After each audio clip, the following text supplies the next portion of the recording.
तत्सवितुर्वरेण्यं भर्गो देवस्य धीमहि धियो यो नः प्रचोदयात्।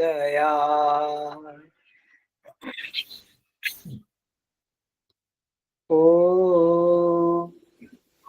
ब्रह्मा गुरुर्विष्णु गुरुरेव महेश्वर गुरुरेव परब्रह्म तस्मै श्री गुरवे नमः।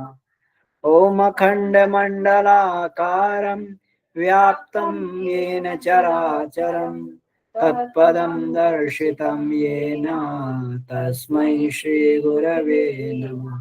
तस्मै श्री गुरवे नमः। जी सभी को प्रणाम। आइए आज का जो है ये जो विषय है चेतन अचेतन सुपर चेतन मन का ये विषय है।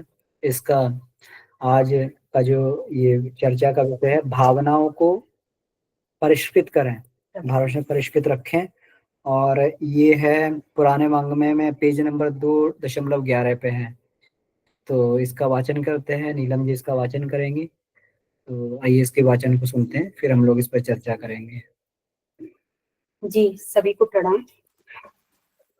भावनाओं को परिष्कृत रखें। मनुष्य भावनाओं का पुतला है। उनकी अभिव्यक्ति के लिए सृष्टा ने पंच तत्वों से विनिर्मित काय क्लेवर की व्यवस्था की है। भावनाएं विचारणाएं जिस स्तर की होंगी व्यक्तित्व भी तदनुरूप बनता ढलता चला जाएगा। उनकी उत्कृष्टता निकृष्टता ही व्यवहार में चरितार्थ होकर प्रगति अवगति का मार्ग खोलती है और व्यक्ति को उन्नत अवन्नत स्थिति में ला प्रतिष्ठित करती है। महान दार्शनिक अरस्तु का कहना है कि भावनाओं का काया पर उसी प्रकार आधिपत्य रहता है जैसा मालिक का नौकर पर, स्वामी का गुलाम पर। भाव चिंतन की स्वच्छता जहाँ शारीरिक मानसिक स्वास्थ्य को अछूट बनाए रखती है, वहीं उसकी विकृति अनेकानेक बीमारियों का कारण बनती है। इस तथ्य की पुष्टि मनोवैज्ञानिकों एवं मनोचिकित्सकों ने अब गहन अध्ययन पर अनुसंधान के आधार पर की है। सोवियत संघ की एकेडमी ऑफ साइंस के वरिष्ठ सदस्य एवं स्नायु विज्ञानी प्रोफेसर पावेल सिमोनोव के अनुसार भावनाएं दो प्रकार की होती हैं, एक विधेयात्मक और दूसरी निषेधात्मक। इसमें से प्रथम श्रेणी में आशा, उत्साह, विश्वास, प्रेम, साहस, प्रफुल्लता आदि को गिना जा सकता है, जिनका मन मस्तिष्क पर अच्छा व अनुकूल प्रभाव पड़ता है। जबकि काम, क्रोध, चिंता, भय, शोक, द्वेष जैसी निषेधात्मक भाव तरंगों से कायन तंत्र के विभिन्न भाग अतिरिक्त रूप से उत्तेजित हो उठते हैं और दुख, संक्षोभ से लेकर तनाव, द्वेग तक उत्पन्न करते हैं। यह पूर्णतः व्यक्ति की भावनाओं, इच्छा, आकांक्षाओं पर निर्भर करता है कि इनमें से कौन सी उनके लिए लाभदायक है और कौन सी हानिकारक। भावनात्मक असंतुलन स्वास्थ्य एवं व्यक्तित्व दोनों को लकड़ी में लगे घुन के कीड़े की तरह चट कर जाता है। विधेयात्मक भावनाएं यदि संकीर्ण स्वार्थपरता जैसी प्रवृत्तियों को भड़काने लगे तो वह व्यक्ति एवं समाज के लिए कष्टकर हो सकती हैं। जबकि छोटे बच्चों के निर्मल अंतःकरण से प्रस्फुटित भाव हर व्यक्ति को आकर्षित करते और सेवा, सहायता एवं सहानुभूति प्रदान करने की प्रेरणा उभारते हैं। मनीषियों का कहना है कि मनुष्य मूलतः पवित्र एवं परिष्कृत भावनाओं का पुंज है, किंतु अनुपयुक्त परिस्थितियों के कारण आज उसमें अनेक विकृतियां भर गई हैं। उत्तेजनापूर्ण विषाक्त वातावरण तो उसने स्वयं विनिर्मित किया है, जिसे अप्राकृतिक एवं स्वाभाविक ही कहा जा सकता है। इसका दुष्परिणाम मनोकायिक आदि व्याधियों के रूप में उसे भुगतना ही भी पड़ रहा है। उनके अनुसार जिसकी भावनाएं जितनी संकुचित होती हैं, वह शारीरिक, मानसिक एवं आत्मिक दृष्टि से उतना ही कमजोर हो चला जाता है। विभिन्न तरह की आदि व्याधियों से ऐसे ही लोग अधिक पीड़ित होते और समय से पूर्व दम तोड़ते देखे जाते हैं। जिसने अपनी भावनाओं की परिधि को जितना अधिक विस्तृत बना लिया, समझना चाहिए कि वह उतना ही स्वस्थ, समुन्नत और परिष्कृत बनता चला जाएगा। जन सम्मान और दैवी अनुदान घटाटोप बनकर उस पर बरसते रहेंगे। इसके विपरीत विकृत भाव संपन्न व्यक्ति से दूसरों का, समाज का हित साधन हो सकना तो दूर, अपना भी वह कल्याण नहीं कर पाता। स्वार्थी व्यक्ति क्षणिक प्रसन्नता भले पाले, पर उसकी जीवात्मा अपनाई गई क्षुद्रता के लिए उसे सदैव कचोटती रहती है। परिचितों की घृणा बरसती और संबंध जनों की रुष्टता सहनी पड़ती है, सो अलग। इसी तरह को अधिक इसी तथ्य को अधिक स्पष्ट करते हुए प्रख्यात मनोचिकित्सक एवं एच.एफ. डनवार ने कहा है कि जिनका अंतराल और मनः संस्थान उदात्त भावनाओं, सद्विचारणाओं से लबालब भरा रहता है, प्रसन्नता, प्रफुल्लता ही जिनकी प्रकृति है, ऐसे ऐसे व्यक्तियों का शरीर स्वस्थ रहता है। चेहरे पर दमकती आभा और आंखों की चमक उनकी जीवनी शक्ति का प्रमाण स्वयं उपस्थित कर देती है। व्यक्तित्व का चुंबकत्व सहज ही दूसरों को अपनी ओर आकर्षित कर लेता है। भाव संस्थान में छाई विषाक्तता जीवन ऊर्जा का अनायावश्यक क्षरण करती रहती है। ऐसे में प्रगति की आकांक्षा बुझ जाती है। इसका इच्छा शक्ति को, उमंग को लकवा मार जाता है। वाह उपचार, औषधियां इसके लिए अस्थायी लाभ भले दिलावे, पर दीर्घकालिक एवं स्थायी परिणाम अंतःकरण के परिष्कार से ही मिल सकता है। अतः भावनाओं का विवेक युक्त सुनियोजन ही शारीरिक मानसिक स्वास्थ्य का मूलाधार है। जी, सभी को प्रणाम।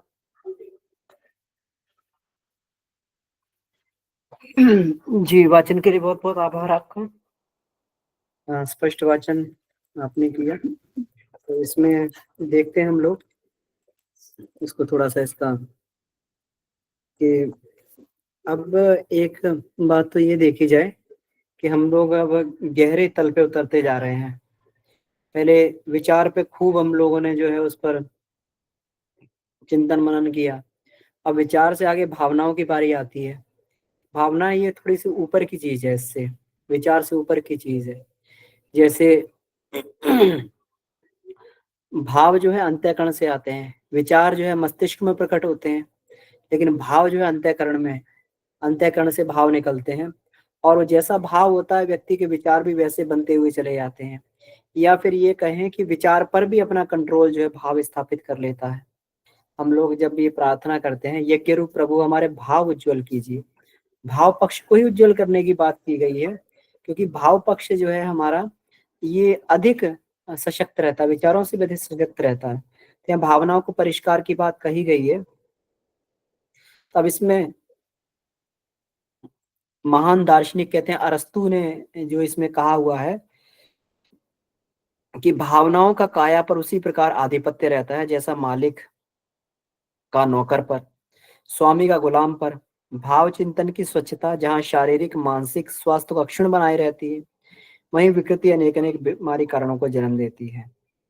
तो अब जो है इसका हम लोग ये देखते हैं कि भाव की विकृति कई तरीके के रोग, शोक और ये सब ये पैदा करती। मनोविज्ञान भी इसको अब समझने लगा है और अंतःकरण के परिष्कार पर ही अधिक बात ये इसमें ध्यान देने योग्य बताई गई है कि किसी के शरीर में कोई समस्या है तो उसको अगर उपचार से नहीं सही हो रही तो कहीं ना कहीं मन को मनोचिकित्सक इसको देखता है कि अंतःकरण में किस तरीके से क्या चल रहा है, तो उसी को कुरेद कर जो है उसी को कहीं ना कहीं साफ करने का प्रयास किया जाता है।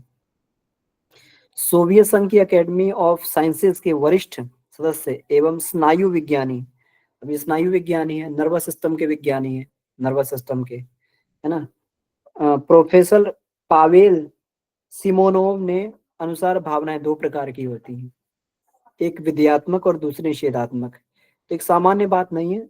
सोवियत संघ की जो है ये अकेडमी है, तो उसकी जो है उसका उसका जो न्यूरो सर्जन जिसको ये कहना चाहिए न्यूरोलॉजिस्ट, जिसको स्नायु विज्ञानी है, न्यूरो साइंटिस्ट जो है ये जो है ये बात कर रहे हैं कि भावनाएं दो प्रकार की होती हैं, एक विधेयात्मक होती हैं और दूसरी निषेधात्मक होती हैं।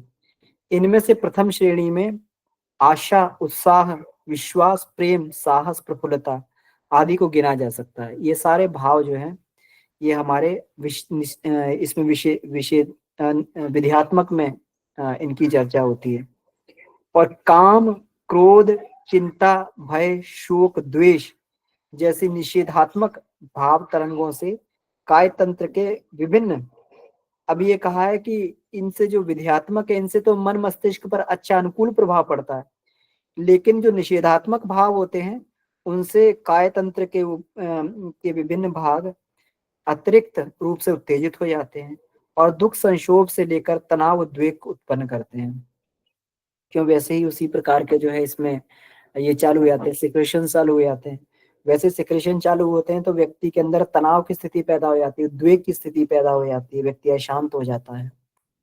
तो यह पूर्णतः व्यक्ति की मान्यताओं, अभी देखिए कितनी बढ़िया बात यहाँ पे कही गई है कि ये निर्भर कहाँ करता है, ये निर्भर करता है हमारी मान्यताओं पर, इच्छा आकांक्षाओं पर निर्भर करता है कि कौन सी उनके लिए लाभदायक है, कौन सी हानिकारक। अभी हमारे ऊपर निर्भर करता है। भाव तो सभी प्रकार के हैं भाई, पशु स्तर के भी भाव हैं, पशु प्रवृत्तियां भी और दैवी प्रवृत्तियां भी, दोनों ही हैं, लेकिन हमारे ऊपर निर्भर करता है कि हम किसको प्राथमिकता देते हैं। विधेयात्मक भावनाएं यदि संकीर्ण स्वार्थपरता जैसी प्रवृत्तियों को भड़काने लगे, है ना, विधेयात्मक भावनाएं तो वह व्यक्ति एवं समाज के लिए कष्टकर हो सकती है, जबकि छोटे बच्चों के निर्मल अंतःकरण से प्रस्फुटित भाव हर व्यक्ति को आकर्षित करते हैं और सेवा, सहायता, सहानुभूति प्रदान करने की प्रेरणा देते हैं। तो इसमें विधेयात्मक भावनाओं के बारे में भी कहा है कि अगर विधेयात्मक समझी जानी भावनाएं ही अगर इस संकीर्ण स्वार्थ प्रवृत्तियों को भड़काने लगे तो व्यक्ति और समाज के लिए कष्टकारी हो सकती हैं। मनीषियों ने कहा है कि मनुष्य मूलतः पवित्र, अभी ये बहुत सुंदर बात यहाँ पे कही गई है कि मनुष्य मूलतः पवित्र एवं परिष्कृत भावनाओं का पुंज है, किंतु अनुपयुक्त परिस्थितियों के कारण आज उसने अनेक विकृतियां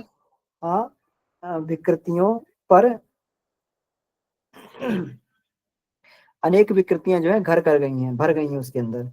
अब ये देखे, मनुष्य मूलतः जो प्राणी है वो मूलतः पवित्र और परिष्कृत भावनाओं का ही पुंज है, लेकिन जब अपने प्रकृति के विपरीत जब निकृष्ट भावनाओं को जब ये स्थान देता अपने अंतःकरण में, तो फिर वहीं से उसकी जो है उत्तेजना और विषाक्तता वहीं से पैदा होती है, वहीं से उसकी जो विकृतियां उसके जीवन में ये पैदा होती चली जाती हैं। जैसे कहते हैं ना कि अभी तो साइंस भी रिसर्च करके बता रही है कि जिस तरीके से जैसे ये होता है कि मांस होता है, मांस जो है इसके शरीर के लिए नहीं बना है, व्यक्ति के शरीर के लिए, मनुष्य के शरीर के लिए मांस नहीं बना है। जो मांसाहारी जानवर होते हैं उनके अलग तरीके से उनके शरीर का स्ट्रक्चर रहता है ना, अलग तरीके से शरीर का उनका ढांचा रहता है। उनके जो है दांत जो है नुकीले नुकीले दांत होते हैं ताकि मांस को जो चीर फाड़ कर सके उसमें। उनके पंजे होते हैं, नाखून होते हैं।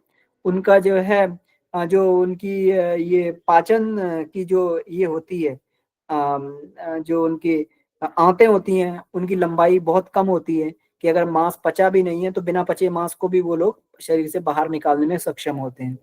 लेकिन मनुष्य के साथ में ऐसा नहीं है। मनुष्य का जो स्वाभाविक जो उसका शरीर बनाया गया, उस ढांचे से बनाया गया है कि उसको जो है शाकाहार को ही ग्रहण करना। लंबी आंतें बनाई गई उसकी कि जल्दी चीज बाहर नहीं निकलेगी, धीरे धीरे धीरे धीरे करके जो है।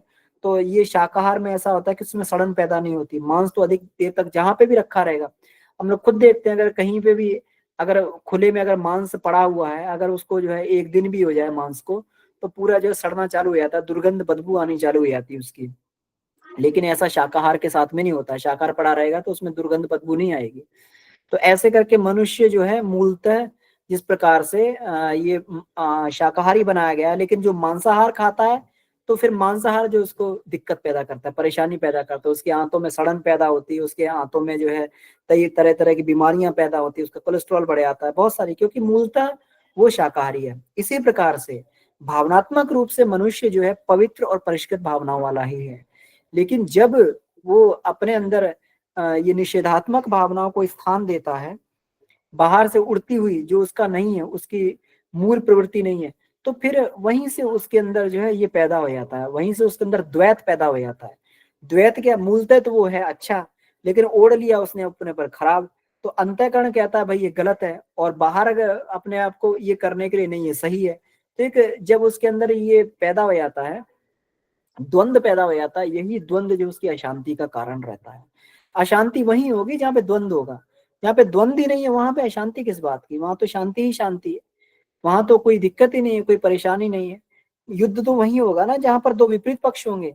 जहां पे कोई विपरीत पक्ष है ही नहीं, वहां युद्ध क्या, वहां तो शांति ही शांति बनी रहेगी। तो युद्ध तभी प्रारंभ होता है जब विपरीत पक्ष होते हैं, जब विपरीत पक्ष दैवी और जब व्यक्ति आसुरी बाहर से प्रवृत्तियों को अंदर ओढ़ लेता है। तो ये इसीलिए जो है सहजता से, मूलता से, स्वभाव से व्यक्ति जो है पवित्र परिष्कृत ही रह सकता है, और उसी में शांत रह सकता है, उसी में संतोष कर सकता है। तो व्यक्ति प्रसन्न रहता है, आनंदित रहता है, और उसका स्वास्थ्य भी बढ़िया बना रहता है, उसका मानसिक और शारीरिक दोनों स्वास्थ्य बढ़िया बने रहते हैं। अब इसमें ये कहा गया कि जिसने अपनी भावनाओं की परिधि को जितना अधिक विस्तृत बना लिया, समझना चाहिए कि वह उतना ही अधिक स्वस्थ, समुन्नत, परिष्कृत बनता चला जाएगा। तो भावनाओं को जितना उसने ये बना लिया है, भावनाओं को जितना उसने ये बना लिया, उतना ही जो है उसके ऊपर जन सम्मान और दैवी अनुदान जो है घटाटोप बनकर उसके ऊपर बरसता रहेगा। लेकिन स्वार्थी व्यक्ति क्षणिक प्रसन्नता भले पाले, मतलब संकीर्णता अपना के भले ही वो जो है संकीर्ण स्वार्थी व्यक्ति जो होता है, ये भले ही जो है इसको जो है थोड़े समय में कोई संकीर्णता करके जो है अपने अपने लिए कुछ इसका स्वार्थपूर्ण बर्ताव से अपने लिए कुछ क्षणिक लाभ प्राप्त कर ले, तो उसको थोड़ी सी तो उस समय प्रसन्नता मिलती है, क्षणिक प्रसन्नता मिलती है। लेकिन जीवात्मा जो है अपनाई हुई जो शुद्धता है उसके लिए सदैव कचोटती रहती है, क्योंकि जीवात्मा का स्वभाव तो है नहीं। जीवात्मा का स्वभाव तो आत्म सर्वभूतेषु है, कि मेरी तरीके से सारी आत्मा है, सब में मैं ही हूँ, सब में मेरी जीवात्मा है। जब वो कष्ट होगा, जब मैं भी वहां, जब वहीं पर मैं हूँ, तो जब उधर कष्ट हो रहा तो यहाँ पर भी कष्ट होगा, फिर जीवात्मा कचोटती रहेगी। तो व्यक्ति जो है उसको दबाने के लिए कहीं ना कहीं से कैसे ना कैसे उसकी पूर्ति करना चाहेगा, लेकिन वो जीवात्मा उसको छोड़ती नहीं। ये अंतःकरण की जो ये होती है, ये बड़ा कष्टकारी होती है। इससे बड़े से बड़ा, कहते हैं बड़े से बड़ा शक्तिशाली, बड़े से बड़ा महापापी, बड़े से बड़ा जो है कितना भी बड़ा कोई बलवान हो शरीर रूप से, लेकिन अंतःकरण की प्रताड़ना से कोई बच नहीं सकता है। उसको उतना दुख और उसका सामना करना ही पड़ेगा, प्रताड़ना का सामना करना ही पड़ेगा। कहते हैं औरंगजेब कितना जो वो था, औरंगजेब था कितना जो है क्रूर था, कितना नृशंस था, लेकिन इतना क्रूर होने के बाद में जब गुरु गोविंद साहब ने उसको जफरनामा लिखा, तो जफरनामे को पढ़ के उसकी आंखों से आंसू आने लगे। उसको अपना ये महसूस होने लगा कि मैंने कितना गलत काम कर दिया है, मैंने कितनी अत्याचार किए हैं, मैंने कितना वो किया। तब वो पश्चाताप की आग में जलता रहा, औरंगजेब पश्चाताप की आग में जलता रहा। तो पश्चाताप की आग में जो है, और इसी तरीके की आग में तो जीवात्मा जो है शुद्धता के लिए सबको कचोटती है। इसलिए उसी तत्व को अधिक स्पष्ट करते हुए प्रख्यात मनः चिकित्सक H.F. डनवार ने कहा है डनबार ने कहा है कि अंतराल और मन संस्थान उदात्त भावनाएं सद्विचारणाओं से लबालब भरा रहता है, प्रसन्नता प्रफुल्लता की ही स्थिति जिसकी प्रकृति है, ऐसे व्यक्तियों का शरीर स्वस्थ रहता है, चेहरे पे दमकती हुई आभा रहती है, आंखों में चमक रहती है, उनकी जीवनी शक्ति का प्रमाण स्वयं उपस्थित कर देती है। तो ये जो है अपने आप अंदर से, कहते हैं बाहर से प्रसन्नता लाने की जरूरत नहीं है ना। कहते हैं कीप स्माइल। अब कीप स्माइल तो तब है जब क्या कहते हैं अंदर कुछ प्रसन्नता है नहीं और बाहर जो है उसको बनावटी जो है उसको उसको प्रसन्नता बनाए रखें। तो अंतःकरण, लेकिन जब व्यक्ति का अंतःकरण ही उदात्त भावनाओं से भर जाता है, लबालब भर जाता है और सद्विचारों से भरता है, तो अंतःकरण से प्रसन्नता निकलती है, अंतःकरण से अपने आप ही जो वो प्रसन्नता बाहर दिखाई देती है। तो भाव संस्थान में आई जो विषाक्तता है, जीवन ऊर्जा का अनावश्यक क्षरण करती रहती है। हमें मालूम नहीं पड़ता कब जो है हमारी ऊर्जा क्षरण होता रहता है। आज प्राण की बात चल रही थी, इसमें प्राण की कक्षा हो रही थी, तो जो विषाक्तता, अंतःकरण विषाक्तता सबसे बड़ा कारण है हमारी प्राण ऊर्जा का क्षरण का, चाहे वो क्रोध के रूप में हो, चाहे काम के रूप में हो, चाहे किसी भी इसके रूप में हो, जो यहाँ पर ये बताई गई हैं, जो काम क्रोध चिंता भय, ये सारी की सारी हमारी बैटरी को डिस्चार्ज करते रहते हैं। कहते हैं ना कि उसमें मोबाइल फोन में जो है रात में लोग नेट को बंद कर देते हैं, इंटरनेट को बंद कर देते हैं। क्यों? क्योंकि मोबाइल फोन उपयोग तो होगा नहीं, कुछ हो नहीं रहा, लेकिन बैकग्राउंड में कुछ ऐप चल रही हैं और जो है वो इंटरनेट चल रहा है और अपने आप चले जा रहा है, वो उसको बैटरी को बिना यूज किए वो डाउन करे जा रहा है। तो इसी तरीके से ये हमारे अंदर जो ये चलती है बिना हमारे मतलब की चीजें हैं और बिना मतलब हमारी ऊर्जा को खर्च करती रहती हैं और हमारी ऊर्जा इसी में खत्म हो जाती है। पता तो लगता है बढ़िया बढ़िया खा पी के हमने योग इत्यादि करके एनर्जी खूब पैदा कर ली और लगा कि निकृष्ट भावना से सारी की सारी बैटरी बिना कुछ किए अपने आप शाम तक डाउन हो गई। तो ये जो है बड़ा ही महत्वपूर्ण तथ्य है कि इसको समझना चाहिए कि ये हमारी जो अंतःकरण में जो विषाक्तता छाई रहती है, ये हमारी ऊर्जा का अनावश्यक क्षरण करते हैं। इसलिए जिसको भी ऊर्जावान बने रहना है, जिसको भी अपनी ऊर्जा का संरक्षण करना है, जिसको भी अपने प्राण को बनाए रखना है, उसको हमेशा जो है प्रसन्न प्रफुल्लित रहना चाहिए। जरा भी थोड़ी सी भी दुर्भावना मन में आ जाए उसको भगा देना चाहिए, बिल्कुल कहीं से भी कैसे भी किसी के प्रति दुर्भावना आ जाए, किसी के प्रति गलत विचार आ जाए, उसे बिल्कुल वहां से जो है एकदम तुरंत से उसको भगा देना चाहिए। कहना चाहिए कि जैसे वायरस को भगा देते हैं ना, कंप्यूटर में एंटीवायरस होता है तो वायरस को डिटेक्ट करता है, तुरंत उसको जो है क्वारंटाइन कर देता है, कि बिल्कुल उसका जो है उसका गला दबा देता है, क्वारंटाइन कर देता है कि वो अपना कुछ आगे कर ही ना पाए। तो ऐसे ही तुरंत जैसे ही हमें लगे कि हमारे अंदर कुछ चल रहा है तो उसे तुरंत क्वारंटाइन कर देना चाहिए, वहीं कहीं उसको दबोच लेना चाहिए कि आगे विषाक्तता ना पैदा करे। ये बड़ा ही भयंकर होता है हमारे लिए। हम लोग सोचते तो हैं कि गलत सोचने में बड़ा मजा आ रहा है, किसी के दूसरे के विषय में घृणा द्वेष इत्यादि के विचार रखने में बड़ा मजा आता है, दूसरे की निंदा सुनने में बड़ा मजा आता है, लेकिन वो मजा उसका नहीं है। वो मजा बिल्कुल उसी तरीके से होता है जैसे कुत्ता जो होता है सूखी हड्डी को चूसता है तो उसके जबड़ों में से रस निकलता है, उसके जबड़ों में से रक्त निकलता है, अपने आप को एक घायल करके अपने रक्त को पी पी के खुश होता है वो। इसी तरीके से जो है अगर हम ये सारी चीजें हमारे अंदर होती हैं तो हमारी ऊर्जा जो है, जमी हुई ऊर्जा, जो हमारी जो संचित ऊर्जा है, उसी को खर्च कर करके जो है हमें बड़ा अच्छा लगता है। ऊर्जा खर्च होती रहती है, हम लोग जो है झड़ते रहते हैं और फुलझड़ी की तरीके से जो आनंद आता रहता है, बड़ा मजा आ रहा है, दूसरे की बुराई सोच के, दूसरे के उसमें सोच के, घृणा सोच के, द्वेष सोच के, कामुक विचार सोच के बड़ा आनंद आ रहा है, और 1-2 घंटे में पूरा जो है एकदम ऐसी हमारी बैटरी डिस्चार्ज हो जाती है। तो फिर वही शिकायत करते हैं, अरे क्या करें, हमारी एनर्जी बड़ी डाउन रहती है। तो डाउन रहने के यही सबसे बड़े कारण है, ये लोगों को पता नहीं होते हैं इसमें कि कौन सा सबसे बड़ा फैक्टर है जो हमारी प्राण शक्ति को निचोड़ लेता है। तो ये बाहरी फैक्टर से अधिक जो है हमारे अंतःकरण के जो फैक्टर होते हैं, ये हमें बिल्कुल छूछ बना देते हैं, हमारी दुर्भावना हमें छूछ बना के रखती है हमेशा। इच्छा शक्ति को उमंग को लकवा मार जाता है। तो इच्छा शक्ति उमंग तो रहेगी नहीं, जब प्राण ही नहीं रहेगा तो उमंग और इच्छा शक्ति कहाँ रहेगी? ये तो प्राण के ही है, ये प्राण से प्राणमय कोश की ही है। प्रतिभा हो गई, पराक्रम हो गया, साहस हो गया, उत्साह हो गया, उमंग हो गया, ये तो प्राण के ही तो ये सारे के सारे अलग अलग रूप हैं। अगर यही प्राण ही नहीं रहेगा, ऊर्जा ही नहीं रहेगी, तो इच्छा उमंग तो वैसे ही लकवा मार जाएगा, व्यक्ति ऐसा का ऐसा ही बैठा रहेगा। बाहरी उपचार औषधियां इसके लिए अस्थायी लाभ भले दिलावें, थोड़ा बहुत लाभ मिल जाता है। लोग कहते हैं अरे आते हैं ना तमाम जो है वो टॉनिक और वो तमाम वो आती हैं ऊर्जा को ग्रहण करने के लिए, तो थोड़ा बहुत जो है हमें उत्तेजना तो दे देती हैं ये चीजें। लेकिन अब लोग ऐसा शिथिलता अनुभव करते हैं तो लोग, कुछ लोग और भी ज्यादा वो करते हैं, सिगरेट पीते हैं, शराब पीते हैं, चाय पीते हैं, कॉफी पीते हैं कि थोड़ी एनर्जी आ जाए, है ना। लेकिन मूल सोर्स जो एनर्जी को खर्च कर रहा है, खत्म कर रहा है, उसको हम लोग नहीं देखते हैं। और थोड़ी सी उत्तेजना आने से हम लोग, तो ये देती तो है, ये बाहर की चीजें जो अस्थायी रूप से जो लाभ भले ही देती हैं, पर दीर्घकालीन स्थायी सत्परिणाम अंतःकरण के परिष्कार से ही मिल सकता है। यही एक रास्ता है अंतःकरण के परिष्कार का, कि अपनी भावनाओं को विवेक युक्त में सुनियोजन करना पड़ेगा। और शारीरिक मानसिक जो स्तर, जो हमारे शारीरिक और मानसिक स्वास्थ्य का मूलाधार है, और यही काम हम लोग कर रहे हैं, दिन भर हम लोग यही काम कर रहे हैं। आप विश्वास मानिए कि इससे बड़ा काम जीवन में कुछ नहीं हो सकता है। अगर हम लोग इसमें पिछड़ गए तो जीवन में कभी ऐसा स्वर्णिम मौका नहीं आएगा कि हम लोग कर पाए। यही सबसे जीवन में सबसे मूल पुरुषार्थ यही है।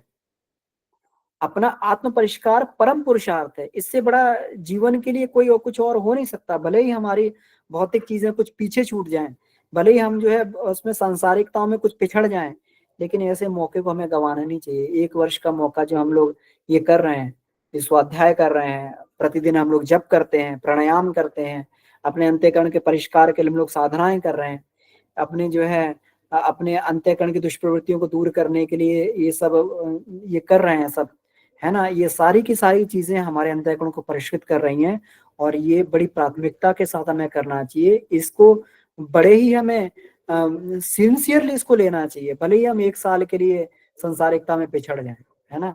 भले ही जो है अगर कहीं कोई बन रहा है, कहीं कोई बात बन रही है, तो एक बार को सांसारिक प्रगति को एक बार तिलांजलि दे देनी चाहिए अपना, जो है कि इस बार नहीं, अब अगली बार देखा जाएगा, है ना। इस बार तो इसी पे पूरा का पूरा फोकस जो है, पूरा का पूरा अपनी शक्ति लगा दी जाए, पूरी पूरी ताकत लगा दी जाए। क्योंकि समूह का प्रयास जो है बहुत बड़ा प्रयास होता है। जब लोगों के विचार एक ही उसमें बहने लगते हैं, तो एक बड़ा विचार पुंज जो है एक बड़े परिवर्तन की जो है एक संभावना रखता है। अपने खुद के परिवर्तन से जो है बहुत कुछ संभव नहीं बन पाता है, लेकिन जब एक समूह का परिवर्तन होता है, तो समूह का परिवर्तन पूरे ब्रह्मांड को, पूरे सृष्टि को आच्छादित कर लेता है। और उससे जो है, उस आच्छादन से जो नहीं भी सोचता है वो भी जो है जबरन उसको जो है करने लगता है उसको। क्यों? क्योंकि उसके ऊपर जो है वो सारे विचार, वो सारी भावनाएं उसके ऊपर हावी हो जाती हैं। तो इसलिए हम लोग को जो है ये आत्मिक परिष्कार, या आज सुबह भी चर्चा चल रही थी कि हम लोग कहते तो हैं, कामना तो बहुत करते हैं कि हम लोग जो है बिल्कुल परिष्कृत हो जाएं और अध्यात्म के लाभ हमें प्राप्त हो, आत्म मार्ग पर हम लोग चलें, लेकिन उसके लिए करना पड़ता है। सुबह भी यही चर्चा हो रही थी कि कामनाएं कभी पूरी नहीं होती और संकल्प कभी अधूरे नहीं रहते। कामना तो एक आकांक्षा मात्र है, कल्पना की तरह उठती और हो जाती है, लेकिन संकल्प कभी अधूरा नहीं रहता। क्यों? संकल्प के साथ में आकांक्षा जुड़ी रहती है, संकल्प के साथ में एक प्रयोजन जुड़ा रहता है, संकल्प के साथ में एक योजना जुड़ी रहती है, संकल्प के साथ में, उसके साथ में पूरा का पूरा हमारा जो है उसमें जितना भी है उसको प्रयोजन सिद्ध करने के लिए वो सारा का सारा हमारा जो भी हमारा ट्रैक है, जो भी पथ है, वो सारा का सारा जुड़ा रहता है। और सबसे बड़ी बात, संकल्प के साथ हमारी साहसिकता जुड़ी रहती है। ये सारी चीजें जब मिलती हैं तो व्यक्ति का पूर्ण हो जाती हैं चीजें, बात बन जाती है। तो तो व्यक्ति जहां पर भी जो है ये होता है। और फिर साथ में समूह भी लगता है। जब समूह लगता है तो जब जीतती तो टीम जीतती है। उसमें एक भले ही थोड़ा पिछड़ जाए, एक का परफॉर्मेंस भले ही थोड़ा डाउन हो जाए, दूसरा जो है उसमें 6 मार देता है ना। एक भले ही जो है अपना जो पहली बॉल पे आउट हो जाए, दूसरा जो है 6 मार के और 4 मार के दूसरा जो है टीम को जिता देता है ना। तो लेकिन श्रेय किसको मिलता है? जीती तो टीम इंडिया ही है।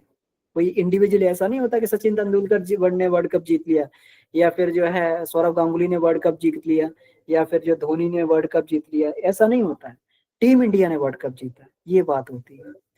तो ये वाली बात थी। तो हम लोग खूब लगे रहे अपना जो है इस समय का खूब भरपूर उपयोग करें, और सारा का सारा गुरुदेव ने हमारे सामने इस ज्ञान को रख दिया है, और निर्णय हमारे सामने है कि हमें क्या करना है। अगर ये समय चूक गए, मौका चूक गए, तो फिर जीवन में शायद कभी मौका नहीं आएगा। परिस्थितियां जब निकल जाती हैं, मैं अपने अनुभव की एक बात आपके सामने व्यक्त करना चाहता हूँ कि कितना परिस्थितियां जब निकलती हैं कि मार मौका चूक जाते हैं, तो उसको पकड़ने में कितना समय लगता है। चेतन अचेतन सुपर चेतन वांग्मय, इसका स्वाध्याय मैंने 2018 में करना चालू किया था। 2018 में बिल्कुल समय यही था हम ऑफिस से लौटते थे, शाम को 7:30 बजे से 8:30 बजे तक रोज स्वाध्याय करते थे। ऑफिस से लौटते थे, रोज स्वाध्याय करते थे। क्रम चला, हमने नोट्स भी बनाए, अपने डायरी भी बनाई, पूरा जो है नोट्स बना बना के हम इसमें करते थे। ये सारे चैप्टर जो है पहले ये पढ़ चुके हैं इसको, तो पूरा तो वांग में नहीं पढ़ा गया, लेकिन फिर ऐसी परिस्थितियां जीवन में आई कि वो जो है वो छूट गया, स्वाध्याय छूट गया। फिर हमने बड़ा प्रयास किया कि दोबारा प्रारंभ करें, दोबारा प्रारंभ करें, दोबारा प्रारंभ करें, लेकिन परिस्थितियां नहीं बन पा रही थी ऐसी। करते भी थे लेकिन कुछ ना कुछ परिस्थितियां ऐसी आ जाती थी। तो फिर प्रसून भैया का बहुत बड़ा इसमें ये रहा कि उन्होंने ये शुरू किया। उन्होंने कहा कि ये ऐसा ऐसा चलता है, ये हम लोग 4-5-6 लोग जुड़ते हैं। तो 4-5-6 जो जोड़ते हैं, हमें बहुत अच्छा लगा। तो इसमें हम भी प्रसून भैया के साथ में जुड़ गए, और भैया के साथ में जुड़े तो अब जो है ये, अब आप देख सकते हैं कि भैया के साथ में जो हम 2024-25 में जुड़े होंगे, शायद ऐसे ही 24-25 की बात रही होगी। हमें पूरा उस पेस को पकड़ने में 2018 से 6 साल लग गए, उस ट्रैक पे वापस लौटने में।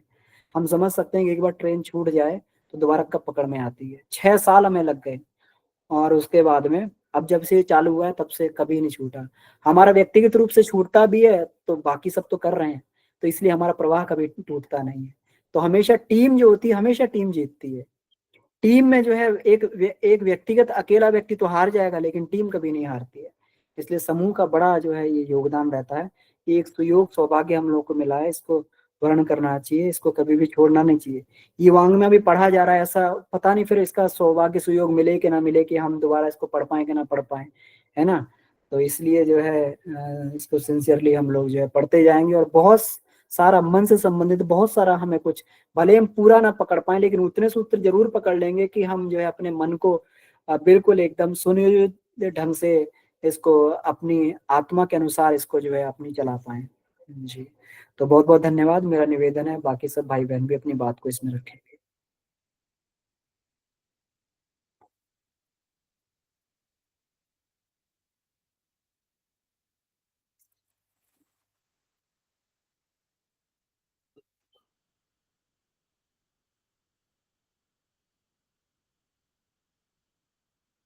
जी, और भाई बहन लोग भी अपनी बात इसमें रख सकते हैं, या कोई प्रश्न हो तो उस प्रश्न पे चर्चा कर सकते हैं हम लोग।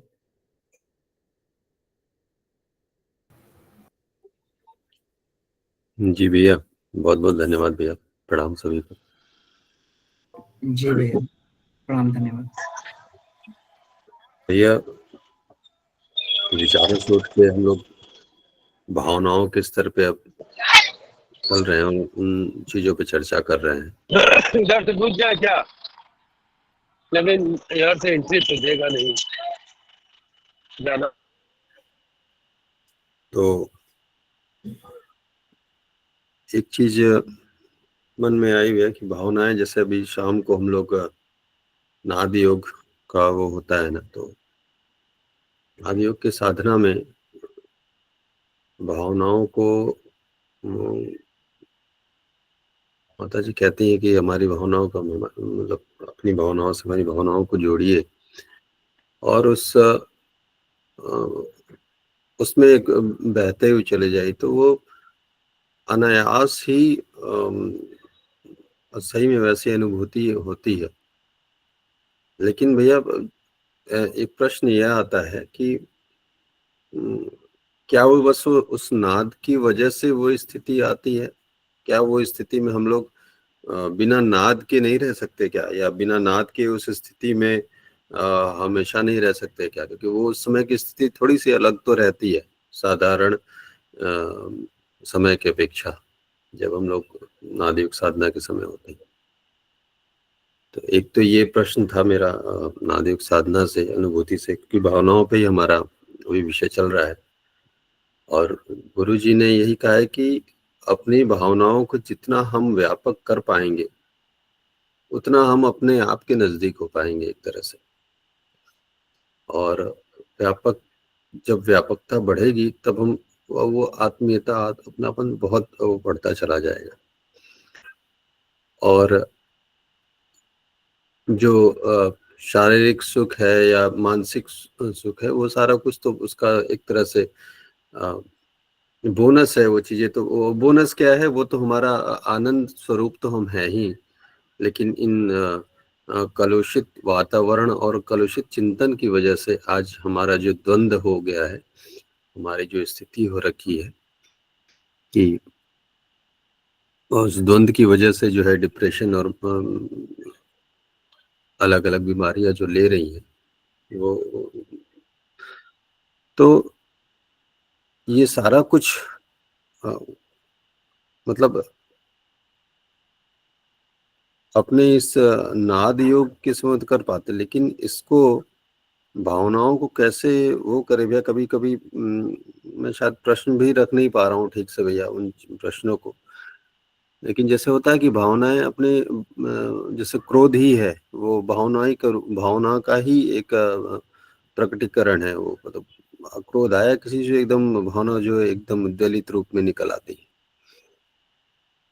तो सुबह आपने बताया भी था इस क्रोध पे, इन सब चीजों पे बात रखी थी, लेकिन फिर भी थोड़ा सा इस पे भैया अगर विस्तार से कुछ बात रख पाए तो शायद मैं अपने प्रश्न को भी ठीक से समझ पाऊँ। जी भैया। जी भैया, बिल्कुल। देखिए, पहले तो इस बात को लेते हैं कि जैसे नाद योग में होता है, पहले तो आज जिस प्रकार का वातावरण है, पहले तो हमारी भाव संवेदना सूख गई हैं। ये बात तो बाद की बात है कि भाव संवेदनाएं जो है हमें आनंद दें। पहले तो भाव संवेदनाओं का स्रोत ही सूख गया है ना। जो प्रेम, जो करुणा, दया, आत्मीयता, ये वाली चीजें, ये तो व्यक्ति अपनाता नहीं, इनका अभ्यास नहीं करता है। तो जैसे होता है ना कि अगर किसी चीज का जो है, वैसे हमारे दोनों हाथ देखिए शक्तिशाली, बराबर शक्तिशाली होते हैं, लेकिन दायां हाथ ज्यादा चलता है तो दायां हाथ जो उसमें शक्ति ज्यादा होती है, बाएं हाथ में थोड़ी कम होती है, क्योंकि बाएं हाथ को कम चलाते हैं हम, है ना। तो इसी तरीके से अगर इन गुणों का अभ्यास ना किया जाए, आत्मीयता, प्रेम, करुणा, दया, है ना, तो वो भाव संवेदना सूख जाती हैं। तो अब नाद के द्वारा, अब वंदनीय माता जी की बात को ही देखते हैं कि नाद में भाव संवेदना जगाने की क्षमता है। सबसे पहली बात कि जो हमारी भाव संवेदना सूख गई हैं, तो हमारे अंतःकरण में वे संगीत जो है ना, शब्द तो ब्रह्म होता है, तो हमारे अंतःकरण में जाकर, गहराइयों तक जाकर, जो सोर्स, जो पॉइंट हमारे सूख गए हैं भाव संवेदनाओं के, जिनसे जो है एक आंतरिक संगीत के माध्यम से ये भाव जागृत होने चाहिए, वो सूख गए हैं। अभी बाहर का संगीत उन्हें जाके फोर्स करके इनको जगाता है। जैसे हम लोग गायत्री मंत्र का जप करते हैं, तो हमारी जो 24 जो ग्रंथियां हैं, सद्बुद्धि वाली ग्रंथियां, जो हमारी ये पड़ी रहती हैं, इसमें शक्ति जो ग्रंथियां हैं जो हमारी मूर्छा अवस्था में पड़ी रहती हैं, तो गायत्री मंत्र का उपांशु जप करते हैं तो उनको फिजिकली उसको वाइब्रेट करते हैं जाके, उसको स्थूल रूप से उसमें झंकार पैदा की जाती है। झंकार से धीरे धीरे जगने लगती हैं, और जगने लगती हैं तो जब जगने लगती हैं तो फिर अपनी जो है अनुदानों वरदानों को अपने अंदर से सिक्रेट करती हैं वो। वैसे वैसे गुण व्यक्ति के अंदर आते हैं, है ना। तो उसी प्रकार से जब नाद हम लोग श्रवण करते हैं, तो धीरे धीरे जो अंदर सूख गई है भावना, जो स्रोत सूख गया है, वो धीरे धीरे जो है जागृत होने लगता है। जब वो स्रोत जागृत होता है, फिर उसका प्रवाह अपने आप अनायास चलने लगता है। फिर आप नाद सुने चाहे ना सुने, लेकिन वो स्रोत जो है, एक बार संवेदन, जो संवेदनाहीन हो गया है, तो संवेदन, फिर उसको संवेदनशीलता आती रहती है, वो जीवंत हो जाता है, जिंदा हो जाता है।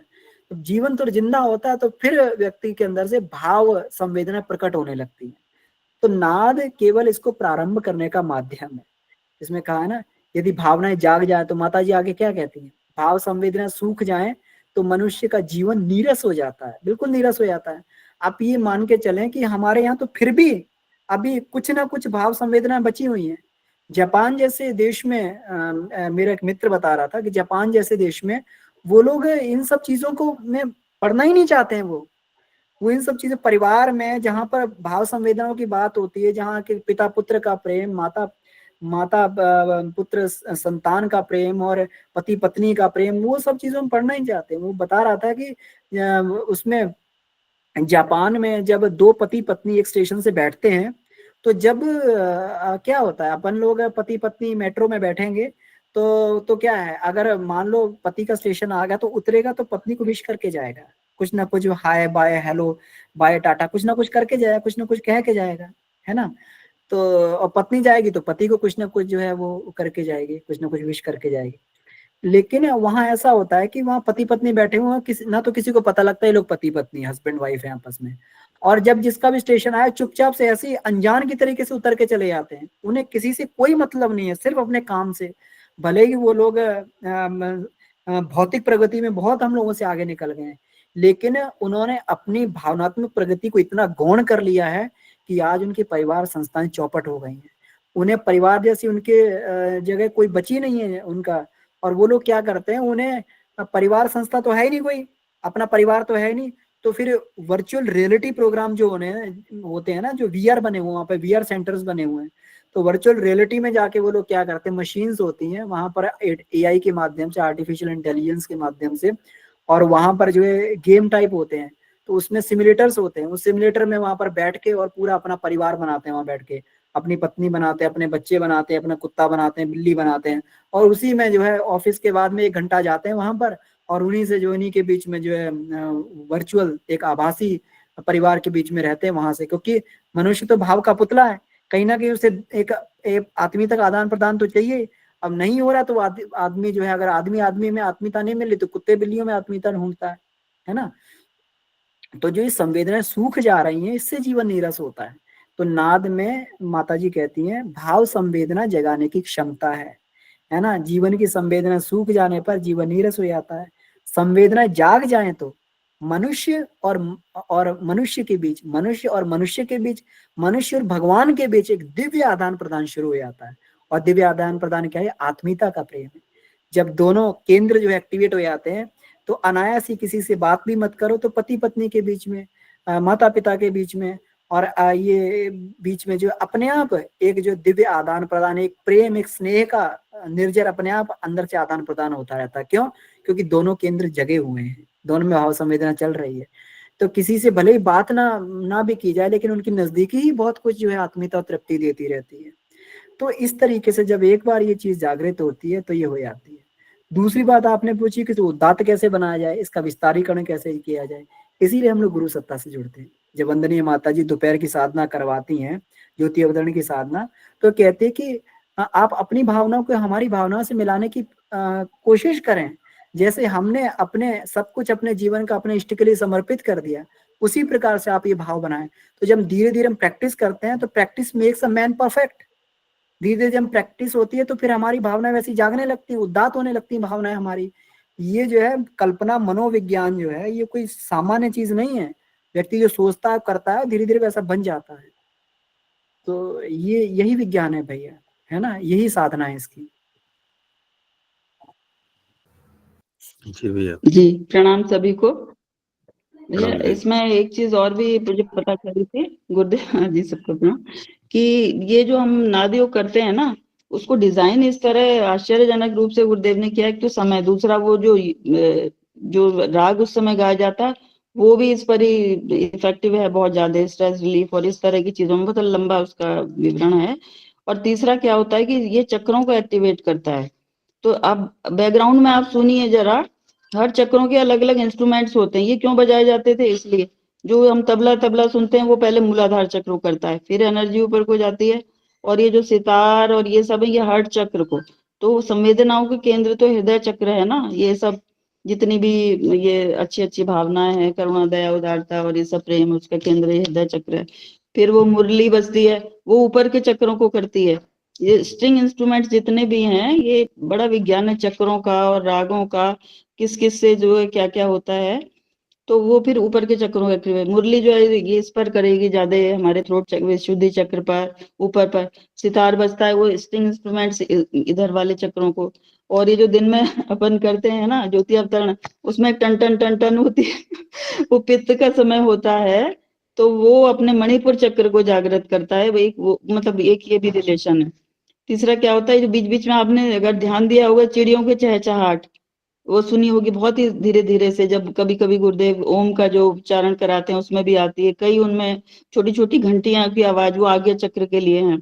जितने भी अपने यहाँ बने हैं ना, बाद में ये ओम का उच्चारण हो गया, ये पीछे थोड़ा थोड़ा कुछ ना कुछ डाला जाता है बैकग्राउंड म्यूजिक में, बड़ा वो समझदारी से किया गया है, बहुत ही सुंदर तरीके से। तो ये सब चीजें मिलके जो है बहुत सारा काम करती हैं। और फिर ब्रह्मांड की एनर्जी से हम लोग जुड़ते हैं ना उसमें, क्योंकि वो बताया गया इस राग यमन को कि वो समाधि की स्टेज तक भी ले जा सकता है अगर किसी तरह से। उन्होंने इसीलिए अमन कर दिया था, उसके उनका मन ही खो गया, समाधि में पहुंच गए थे जो अमीर खुसरो जी थे शायद। तो ये भी एक विज्ञान है इसके पीछे, चक्रों के जागरण का। तो चक्रों के माध्यम से तो चक्रों में हमने पढ़ाई है कि बहुत सारी भाव संवेदनाएं अलग अलग होते हैं। चक्रों का फिजिकल इफेक्ट क्या होता है, साइकोलॉजिकल, और ये कारण शरीर पर क्या होता है, स्थूल पर क्या होता है, ये सब भी पूरा रहस्य है। और गुरुदेव ने हमें इतना इजी करके दे दिया है कि और वो जो 6 बजे का टाइम है वो अलग स्पेशल होता है। उस समय जो भी कुछ किया जाता है ना, बहुत सारे, वो बहुत इफेक्टिव होता है। इसलिए इस तरह की संध्याएं वगैरह इसी टाइम पे रखी गई थी। तो ये भी एक विज्ञान है इसके पीछे। जी, सबको प्रणाम, धन्यवाद।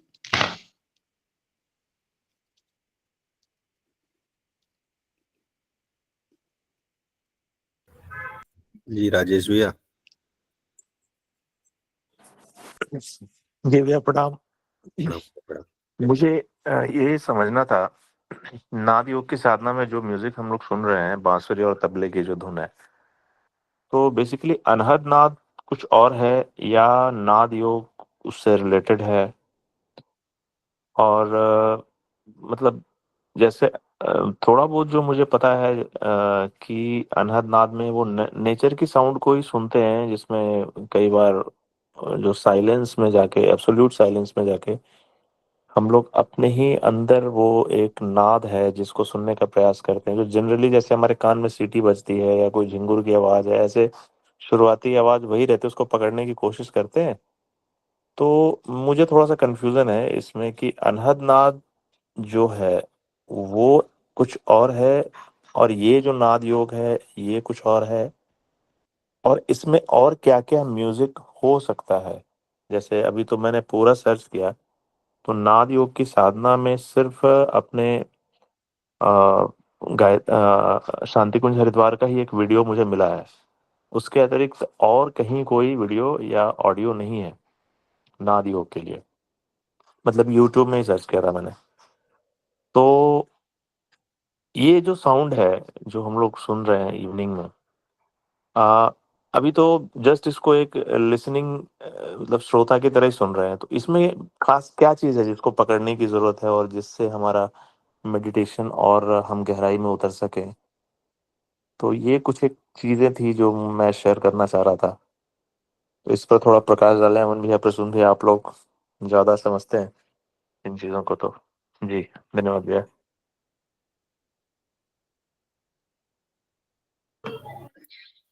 जी भैया, तो देखिए, पहली बात तो ये है कि जो ये नाद हो गई, अनाहत नाद नहीं है। नाद दो तरीके का होता है, एक आहत होता है, एक अनाहत होता है ना। तो आहत वह होता है जिसकी फ्रीक्वेंसी 20 से 20,000 में होती है, जिसकी साउंड हमारे कानों से टकराती है और ध्वनि उत्पन्न होती है। तो 20 से 20,000 की फ्रीक्वेंसी जिसको कान सुन पाते हैं, उसको उसको जो आहत नाद बोलते हैं। अभी इस नाद को हम अपने कानों से सुन पा रहे हैं, तो ये आहत नाद हो गया। और अनाहत नाद वो होता है जिसको ये हमारे कान सुन के, और ये हमारे कानों के ड्रम से टकराकर और ये वाइब्रेशन नहीं पैदा करता है, क्योंकि इसकी फ्रीक्वेंसी बहुत हाई होती है, बहुत लो होती है, बहुत हाई फ्रीक्वेंसी होती है, जो 20,000 से बहुत ऊपर की फ्रीक्वेंसी होती है, जिसको हमारी स्थूल कान नहीं सुन पाते हैं। इसको जो है सूक्ष्म कर्णेंद्रियां को निर्मल करना पड़ता है सुनने के लिए। तो अब हम लोग ये देखें कि ये सुनते कैसे हैं। जब हम लोग नाद योग की साधना करते हैं, तो नाद योग की साधना में हम लोग, नाद देखिए म्यूजिक को कहा गया है, शब्द ब्रह्म को नाद कहा गया। शब्द ब्रह्म जो है, ये शब्द ब्रह्म जो है, और ये नाद ब्रह्म, नाद का मतलब म्यूजिक हो गया। तो जब ये एक जो है ये बनाया हुआ म्यूजिक है, तो इसको हम सुन पा रहे हैं, ये भी नाद हो गया। और नाद वह भी म्यूजिक होता है जो जो प्रकृति में प्राकृतिक रूप से जो म्यूजिक बज रहा है। एक प्राकृतिक रूप से प्रकृति में म्यूजिक बज रहा है, प्रकृति में प्रकृति की ध्वनियां बज रही हैं। जैसे क्या होता है कि जैसे ओंकार नाद होता है, ओंकार अनाहत नाद है। ये जो है हम इसको स्थूल कानों से नहीं सुन पाते, अनाहत नाद है ना। तो जब ओंकार की ध्वनि निकलती है, जब ब्रह्म से, कहते हैं ब्रह्म से ओंकार की ध्वनि निकलती है और वो प्रकृति पर टकराती है, जब प्रकृति पर टकराती है तो प्रकृति में झंकार होती है। झंकार होती है तो सारी प्रकृति काम करने लगती है, प्रकृति झंकृत होती है, वाइब्रेट होती है, तो काम करने लगती है। वही ध्वनि जब 24 तत्वों में से निकलती है। संसार में पूरे के पूरे 24 तत्व हैं। जब 24 तत्वों में से वो ध्वनि निकलती है तो 24 तरीके की अलग ध्वनियां बन जाती हैं। 24 तत्वों में से वही ओंकार ध्वनि पास होती तो अलग ध्वनियां बन जाती हैं, और वही ध्वनियां जो है शक्तियां बन जाती हैं, और उन्हीं शक्तियों के सारे जो है संसार के सारे काम होते हैं। अब इनको सुना कैसे जाए? तो इनको सुनने के लिए गुरुदेव ने जो प्रैक्टिकल ये किया दिया है, तो इसमें हम लोग बिल्कुल ब्रह्म मुहूर्त में जब बिल्कुल कहीं शोर बिल्कुल ना हो, सारा संसार सोया हो, उस समय जो है उसको प्रैक्टिस की जाती है। अपने दोनों कानों में जो है इसको कॉटन लगा के या फिर उंगली से, तो ईयर प्लग भी आते हैं, तो हमने प्रयास किया था ईयर प्लग से। ईयर प्लग भी काफी इसमें मदद करती है। आजकल बने बनाए ईयर प्लग आने लगे हैं जिससे ध्वनि बिल्कुल कान में नहीं जाती। तो ईयर प्लग वगैरह लगा लिए जाए तो बाहर का शोर तो नहीं जाएगा, तो फिर आपको अंदर का शोर सुनाई देने लगेगा कि इसमें क्या चल रहा है। तो जैसे अपने रक्त के चलने की ध्वनि, तो रक्त के चलने की ध्वनि सुनेंगे, रक्त चल रहा है तो कैसे रेलगाड़ी की तरीके से रक्त चलता है, दिल धड़क रहा है तो कैसे धड़क रहा है, और सांस जब आती जाती है तो आती जाती सांस की ध्वनि बादल के गरजने की तरीके से होती है ना। तो और जो है जैसे अंदर के रस जब पकते हैं तो रस पकने की जो ध्वनि आती है वो इस तरीके से होती है जैसे टीन पर जो कभी पानी बरसता है उसकी टन टन टन की ध्वनि, टिप टिप टिप की ध्वनि आती है, वैसे रस पकने की ध्वनियां होती हैं। ये सामान्य रूप से हमें सुनाई नहीं देती ध्वनियां, लेकिन जब इसको जो है हम प्रैक्टिस के माध्यम से बिना कोलाहल वाले वातावरण में हम सुनने का प्रयास करते हैं, तब हमें ये ध्वनियां सुनाई देती हैं। इससे क्या है कि धीरे धीरे हमारी सूक्ष्म कर्णेंद्रियां निर्मल होनी चालू हो जाती है, जागृत होती हैं। अब फिर जब शरीर की ध्वनियों से आगे बढ़ते हैं तो फिर हमें जो है झिंगुर की ध्वनि सुनाई देती है। झिंगुर की ध्वनि के बाद में हमें बांसुरी की ध्वनि, धीरे धीरे सीटी जैसी ध्वनि, सीटी जैसी कहीं मतलब कोई हवा चल रही है वैसा चल, सीटी जैसी ध्वनि सुनाई देने लगती है। ऐसे करके धीरे धीरे करके जब ये ध्वनियां सुनाई देती हैं, व्यक्ति की कर्णेंद्रियां निर्मल होती आती हैं, तो सूक्ष्म से सूक्ष्म ध्वनियों को व्यक्ति पकड़ने लगता है। जब सूक्ष्म ध्वनियों को पकड़ता है तो पकड़ते पकड़ते फिर ओंकार तक पहुंच जाता है। यही अनाहत ध्वनि है, ओंकार ध्वनि। ये सारी की सारी ध्वनियां अनाहत ध्वनियां हैं, इसलिए इसको अनाहत स्वर भी बोलते हैं ओंकार को, है ना। तो ये जो बड़ा सूक्ष्म होता है, जब बहुत ही साधक की बहुत ही अच्छी स्थिति इसमें नाद श्रवण में बन जाती है, तब जाके वो ओंकार की ध्वनि, क्योंकि ये ध्वनि सबसे अधिक सूक्ष्म होती है बाकी सब ध्वनियों से, तब ये पकड़ में आती है। तो जो ये नाद है, ये नाद में हमें दो लाभ मिलते हैं। एक तो इस नाद, अब आपने ये पूछा कि इसका प्रभाव क्या होता है। इसका प्रभाव यह होता है कि जैसे कहते हैं ना कि मतलब जैसे संगीत सुनते हैं तो एक अंदर जो है एक जो है एक गुदगुदी पैदा होती है, संगीत सुनने से गुदगुदी पैदा होती है, प्रसन्नता पैदा होती है। इसका मतलब क्या कि गुदगुदी प्रसन्नता इसलिए पैदा हो रही है कि वो उन केंद्रों को जाके झंकृत कर रहा है। जब झंकृत कर रहा है, जैसे आदरणीय डॉक्टर साहब भी बता रही थी कि तबला जो हमारे मूलाधार को झंकृत करता है, बांसुरी जो है ये इसको कंठ चक्र और इसको जो है ये करती है ना। तो ऐसे करके ये हमारे अंदर गुदगुदी पैदा करते हैं। जब गुदगुदी पैदा करते हैं तो वो संवेदना वाले केंद्र जागृत होना शुरू हो जाता है। इसीलिए वंदनीय माता जी कहती है नाद में भाव संवेदना जगाने की क्षमता है। तब जब संवेदना जागती है तो मनुष्य जो है दिव्य आदान प्रदान होता है, तो मनुष्य आनंदित रहने लगता है। तो इस नाद का ये प्रभाव है, और धीरे धीरे इसी नाद के उससे जो है व्यक्ति सूक्ष्मता को भी पकड़ने लगता है। जब उसके मन में अंतर में ये ध्वनि, फिर जब ये नाद बिल्कुल एकदम अंदर समाहित हो जाएगा तो फिर आपको ये सुनने की आवश्यकता नहीं पड़ेगी। आप आंखें बंद करेंगे और ये अपने आप आपकी ध्वनि जो है अंदर बजने लगेगी, है ना। सूक्ष्म उसमें इतना सेव हो जाएगी, अचेतन में जाके ध्वनि बजने लगेगी, और धीरे धीरे जो है हम फिर सूक्ष्म ध्वनियों को भी सुनने लगेंगे। जी भैया। बहुत बहुत धन्यवाद भैया। एक और प्रश्न था कि जैसे हम लोग डीप ब्रीदिंग करते हैं ना, डीप ब्रीदिंग में उज्जयी श्वसन जब मेडिटेशन के टाइम करते हैं कि एकदम सांसों के ऊपर फोकस करते हैं और आते जाते सांसों को हम लोग अवलोकन करते हैं, तो मतलब क्या, मुझे एक अनुभव है जो मैं शेयर करना चाह रहा हूँ कि मेरा वो प्रश्न भी है कि जैसे बहुत ज्यादा उसको हम लोग फोकस होकर जब देखते हैं तो उसमें से जैसे शुरुआती दौर में तो लगता है कि हाँ ठीक है, नीचे की तरफ फेफड़ों की तरफ हवा जा रही है, वायु जा रही है, लेकिन क्या वो बाइफरकेट हो रही है एक जगह पे नेजल एंड पॉइंट पे, और वो ऊपर मस्तिष्क की तरफ भी जाती हुई ऐसा प्रतीत होता है। मतलब हवा क्या मस्तिष्क या आज्ञा चक्र या ऊपर की तरफ जाती है क्या ब्रीदिंग के टाइम, या फिर वो उसका जो सिस्टम है जैसे हम लोग रेस्पिरेटरी सिस्टम में समझते हैं कि वो फेफड़ों से होकर ही हवा मस्तिष्क को जाती है। क्या नॉर्मल श्वसन में भी ये जाती है क्या, मस्तिष्क उसको ग्रहण करता है क्या? कई बार ये फील होता है भैया। तो ये डॉक्टर साहब भी हैं यहाँ पे, तो वो भी साइंटिफिकली या मेडिकली भी इस चीज को थोड़ा बता सकते हैं कि ये कई बार फील होता है भैया मेडिटेशन में, डीप ब्रीदिंग के टाइम। तो ये थोड़ा इस पे प्रकाश अगर डाल सके तो। जी भैया, तो देखिए, हम्म प्राण अलग चीज है और वायु अलग चीज है ना। तो जो वायु का रास्ता है, जो जो स्थूल वायु का रास्ता है, वो तो हमारे रेस्पिरेटरी सिस्टम से ही होके जाएगा। हम नाक द्वारा सांस ग्रहण कर रहे हैं और वो जो है हमारे इसमें फेफड़ों में आती है, और फेफड़ों से फिर जो है वो उसमें पूरा उसमें जो ऑक्सीजन होती है फिल्टर होके वो ब्लड में चली जाती है। बाकी जो हमारी वायु है वो फिर हम उसको रेस्पिरेटरी उसके माध्यम से, कैनाल के माध्यम से हम उसको बाहर निकाल देते हैं। ये एक एक चीज प्रोसेस है। भैया इसमें मैं जोड़ना भूल गया था कि ये जब श्वसन उज्जयी लेते हैं तभी ऐसा होता है, उज्जयी हाँ, तो श्वसन नहीं उसी होता उसी है। बात पे भैया हम आ रहे है ना। जी। तो ये तो सामान्य, ये एक प्रोसेस वायु की हो गई, लेकिन जो प्राण होता है उसका नेचर इस तरीके से होता है कि ये प्राण जो है हमारा लगता तो है, लेकिन ये जाता है, ये हृदय चक्र को प्राण स्पर्श करता है। जो हृदय की दुखदुकी होती है ना, आप इसको गायत्री महाविज्ञान पढ़िएगा तो उसमें जो है आपको ये आएगा, ये वाला ये इसमें वर्णन आएगा इसका, कि जो हृदय की दुखदुकी होती है वहां पर एक भूरी गद्दी के तरीके से वहां पर ये होता है, एक चक्र होता है, सूर्य चक्र उसको बोलते हैं। जो पसलियों का ज्वाइंट होता है वहां पर उसके नीचे सूर्य चक्र होता है। तो जब हम सांस भरते हैं तो सांस के साथ जो प्राण सूक्ष्म रूप से आता है, वो सूक्ष्म रूप से उस चक्र को स्पर्श करता है। उस चक्र को जब स्पर्श करता है उसमें उत्तेजना पैदा होती है, और वो उत्तेजना जो है शरीर के रोम रोम में फैल जाती है। वो जो ऊपर भी जाती है, नीचे भी जाती है, आगे भी जाती है, पीछे भी जाती है, बाहों में भी जा रही है, पैरों में भी जा रही है, मस्तिष्क सब जगह जा रही है, क्योंकि वही उत्तेजना ही जीवन को चलाती है। वही सारे के सारे अंग अवयवों को बिजली प्रदान करती है, वही सबको झंकार प्रदान करती है। सारे उसी के चलते ये सारे होते हैं, उसी उत्तेजना से, है ना। जब हम लोग कभी कभी कहते हैं ना सांस के रोगी हो जाते हैं, तो कहते हैं वो जो उनकी सांस नहीं अंदर दब पा रही है, सांस मतलब लेते हैं लेकिन वो नहीं हो रहा, तो उनका यही सिस्टम खराब हो जाता है। उनका जो है किसी तरीके से वो प्राण वाला जो जो अंदर संवेदन पैदा होने चाहिए उसको उसको स्पर्श करके वो संवेदन पैदा नहीं होते हैं।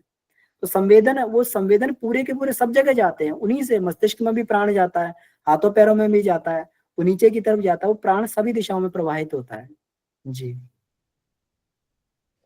धन्यवाद भैया। और इसको आप डिटेल में जी इसमें भाई पढ़ साहब सकते हैं भैया, है प्रणाम। ना, गायत्री महाविज्ञान भारत में प्राणमय कोश की। जी डॉक्टर साहब जी। प्रणाम भाई साहब। हाँ, थोड़ा सा इसमें एक्चुअली आपने तो सब एक्सप्लेन कर ही दिया है। मेरा मानना ये है कि जो भाई साहब का क्वेश्चन है, हम जब सांस लेते हैं तो हमारे ट्रेकिया होते हुए दोनों लंग्स में एयर जाती है, और साथ ही एयर के साथ में प्राण भी जा रहा है। और इसी तरह से नाक से अंदर हमारे ऊपर जो होता है साइनसेस होते हैं, फ्रंटल साइनस है, मैक्सिलरी साइनस है। जो साइनसेस हमारे बोन्स के अंदर होते हैं उनमें भी वायु जाती है, जो एयर है वो वहां भी जाती है और प्राण भी उसमें जाएगा। अब सवाल हो रहा है कि हम जो फील करते हैं हार्ट में, तो हम सभी जानते हैं कि जब एयर हम ब्रीथ करते हैं, प्राण को हम ले रहे हैं, तो वो एयर लंग्स में जाने के बाद में हमारे हार्ट की तरफ ब्लड को भेजती है। जो प्यूरिफाइड ब्लड है, प्यूरिफाइड जो एयर हमने ऑक्सीजन ले ली, प्राण ले लिया, वो ब्लड में एब्जॉर्ब हो गया, वो हार्ट को देता है। वो हार्ट को जब देता है, लंग्स देता है उसको, लंग्स से ही वो हार्ट में जाता है। हार्ट में हमारे और लंग्स से फिर हार्ट में, मतलब इस तरह से है कि वो जो दूषित वायु है वो हार्ट से लंग में आएगी, और जो प्यूरिफाइड एयर है, ऑक्सीजनेटेड एयर है, प्राण से भरी हुई एयर है, वो हमारे हार्ट में जाएगी। वो फीलिंग हमारे हार्ट में होती है। मेरा थोड़ा सा इसमें मैं समझता था कि इसमें शायद ऐड करने की इसमें जरूरत है, अदरवाइज आपने इसको बहुत अच्छी तरह से एक्सप्लेन कर दिया है। मैडम भी थोड़ा ऐड करना चाह रही है। भैया ये व्यान प्राण की भी तो रोल होता होगा। व्यान प्राण तो सारे उसमें व्याप्त होता है, पूरे शरीर में सर्कुलेट होता है, हैं? दीदी इसमें ना मेरा जो प्रश्न है वो मूलतः ये है कि सांस लेते समय लंग्स की तरफ एयर का जाना वो एक सामान्य प्रक्रिया है, बट उज्जयी श्वसन में कई बार ये फील होता है कि आप बहुत फोकस करो तो कुछ पोर्शन ऑफ द एयर वो टुवर्ड्स ब्रेन जा रहा है, और वो पूरा मतलब अंदर तक नहीं, लेकिन या तो फिर वो ऑर्गन में ही कुछ वैसा चीज होगा। तो क्या ऐसा होता है या फिर ये मेरा भ्रम है? ये भैया बताएंगे ना। योग में जब उज्जाई हम करते हैं तो पूरा प्रेशर एक तरह से गले की उसको सिकोड़ते हैं ना, तो एक तरह का प्रेशर क्रिएट होता है। हाँ, ये ऊपर उज्जयी के में, हिस्से के लिए ही है, हाँ, ये जितना योग विज्ञान के जी। वो कैपिलरी एक फॉर्म करते हैं हम लोग अपने ट्रैकिया में यहाँ पे, तो जिससे कि प्रेशर जी से जी एयर लंग्स की तरफ जा रहा है। तो शायद वो कैपिलरी हाँ, इफेक्ट की इसका ही वजह कुछ से ऐसा योग होता है विज्ञान। क्या? जी ऐसे ही वो जो वो करते हैं हम लोग और बहुत ही कंस्ट्रिक्ट करते हैं, तो एयर का प्रेशर उस हिसाब से होता होगा। योग विज्ञान वाले इसको ज्यादा समझा पाएंगे, हम लोग भी कोशिश करेंगे। और व्यान प्राण की भूमिका मैं भैया से पूछ रही थी, वो भी होती होगी ना, वो पूरे शरीर में सर्कुलेट करता है, तो वो भी ले जाता होगा ब्रेन की तरफ को। और अमन भैया एक और पूछनी थी, क्या लेट के भी नाद ये कर सकते हैं, अनहत नाद की प्रैक्टिस? अगर कोई लेटे लेटे कर रहा है सोते समय, तो अनहद नाद को सुनने के लिए कान बंद करके, या बैठना ही जरूरी होता है? जी प्लीज। जी पहले तो बहुत बहुत आभार आपको। आपने जो इसमें मेडिकल अपना जो है एक्सपर्टीज के रूप में आपने इसको बताया पूरा का पूरा, इसके डॉक्टर साहब को बहुत बहुत आभार। लेट के भी किया जा सकता है बिल्कुल। जी, अगर कोई व्यक्ति बैठने में समर्थ नहीं तो लेट के भी, क्योंकि संगीत का आनंद तो हम लेट के भी ले सकते हैं और बैठ के भी ले सकते हैं। बैठ के थोड़ा सा अलर्टनेस रहती है, कभी लेटते जो है कभी व्यक्ति को नींद भी आ जाती है, तो ये थोड़ा सा रहता है। अदरवाइज लेट के भी किया जा सकता है, इसमें कोई दिक्कत नहीं कहीं पर भी।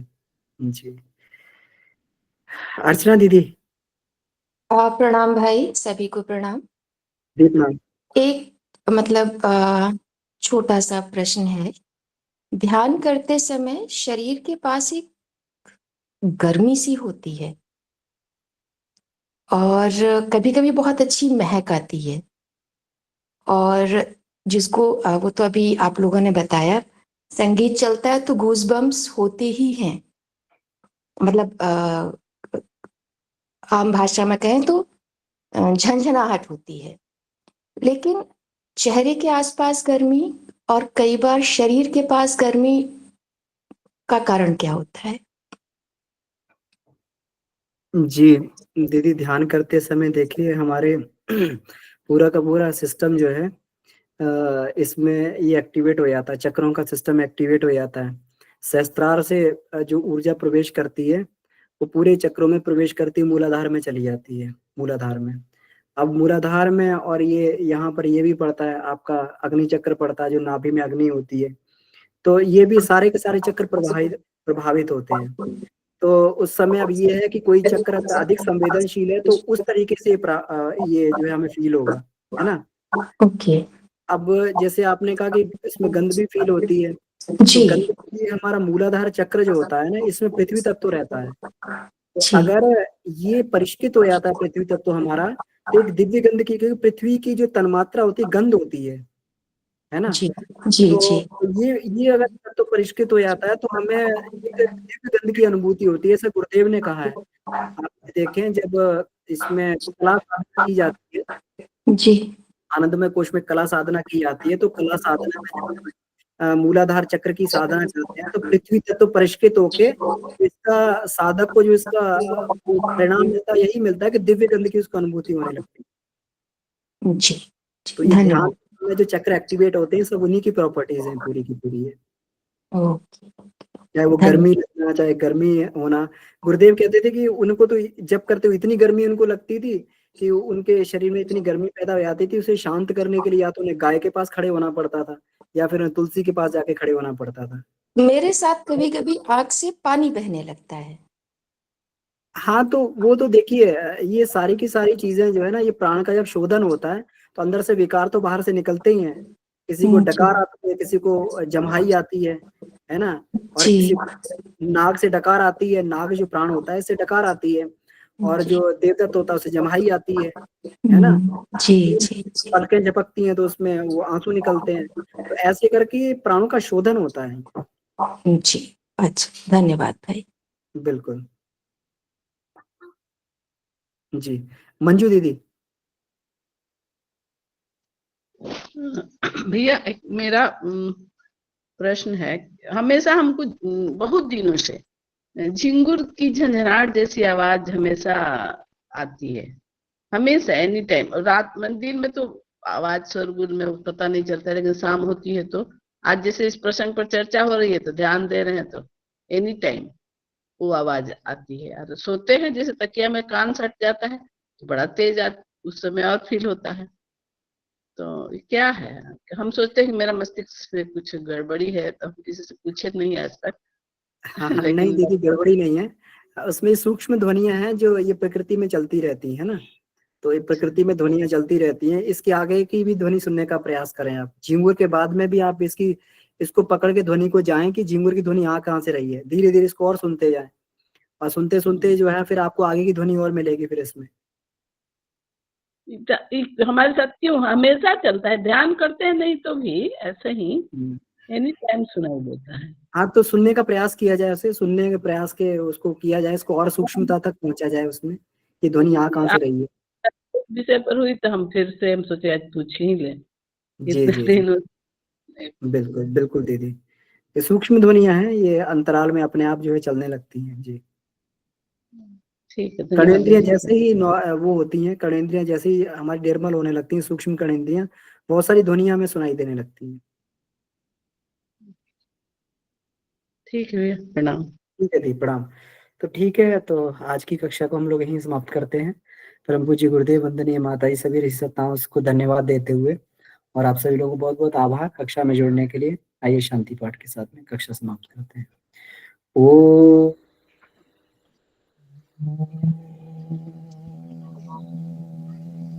शांति शांति शांति। समाप्त। सभी को प्रणाम, धन्यवाद।